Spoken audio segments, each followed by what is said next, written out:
हरिशंकर परसाई द्वारा लिखित व्यंग्य कबीर का स्मारक बनेगा। साधो, हिंदू और मुसलमान एक ही सार्वजनिक संडास में जा सकते हैं।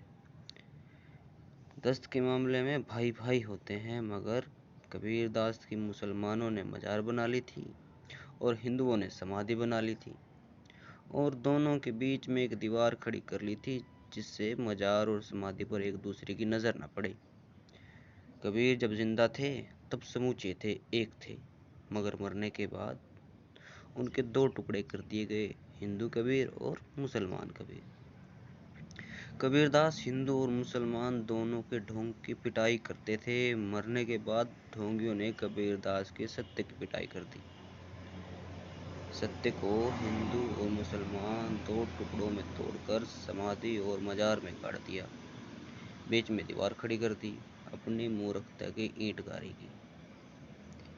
साधो, काशी के पास मगहर में समाधि और मजार बनाए गए थे। जिंदगी भर कबीर काशी में रहे और ठाठ से रहे। पंडितों और मुल्लाओं के बीच रहकर दोनों के पाखंड को ठेठ गाली देते रहे।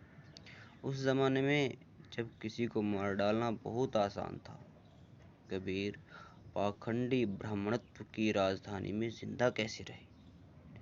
उन्मादी मुल्लाओं और उतने ही रूढ़िवादी पंडितों ने मरवा क्यों नहीं डाला?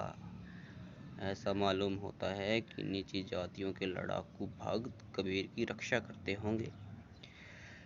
ये नीची जाति के महाचमार, भंगी आदि, जिन्होंने कबीर के उपदेश से वर्ण व्यवस्था तोड़ दी थी, इन पर ब्राह्मणों का अनुशासन नहीं चलता था। इन्होंने मनु के विधान को कूड़े में फेंक दिया था, ये निर्भय हो गए थे।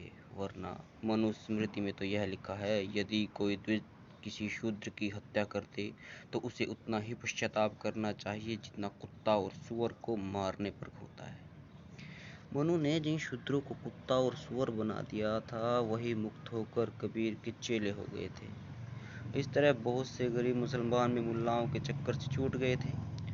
उन्हें कबीर की यह बात पट गई थी कि भगवान तो हर जगह है, आदमी के भीतर भी है। उसे मुल्ला मस्जिद पर चढ़कर पुकारता है जैसे खुदा बहरा हो गया हो। कबीरदास के शब्द हैं, ताचड़ मुल्ला बांग दे, बांग मुर्गा देता है। कबीर ने मुल्ला को मुर्गा बना दिया तो नीची जाति के हिंदू और गरीब मुसलमान जो लड़ाकू थे, कबीर की फौज थी। ये कहते होंगे, हमारे गुरु को छुआ तो गर्दन काट लेंगे, यानी कबीरदास गुंडों के सरदार भी रहे होंगे। उनका संगठन होगा लड़ने के लिए, वे कोरे जुलाहे संत नहीं थे। साधो, कबीरदास मरने के लिए मगहर क्यों गए? कबीरदास ने जीवन में तो विद्रोह किया ही, मृत्यु में भी विद्रोह किया। ब्राह्मणों ने अंधविश्वास फैला रखा था कि काशी में मरने से स्वर्ग मिलता है और मगहर में मरने से नरक मिलता है, तो कबीर ने कहा, हम मगहर में मरेंगे। वे मगहर में जाकर मरे। उन्होंने कहा, जो काशी त्यों ऊसर मगहर राम बसे ही मोरा, जो काशी त्यों ऊसर मगहर राम बसे ही मोरा, जो कबीर काशी मरे राम ही कौन निहोरा। जीवन भर तो राम की बहुरिया रहा, अब काशी में मरकर हराम में स्वर्ग, तो राम का क्या एहसान। मैं मगहर में मरूंगा और राम में सच्चाई और प्रताप हो तो मुझे स्वर्ग दें।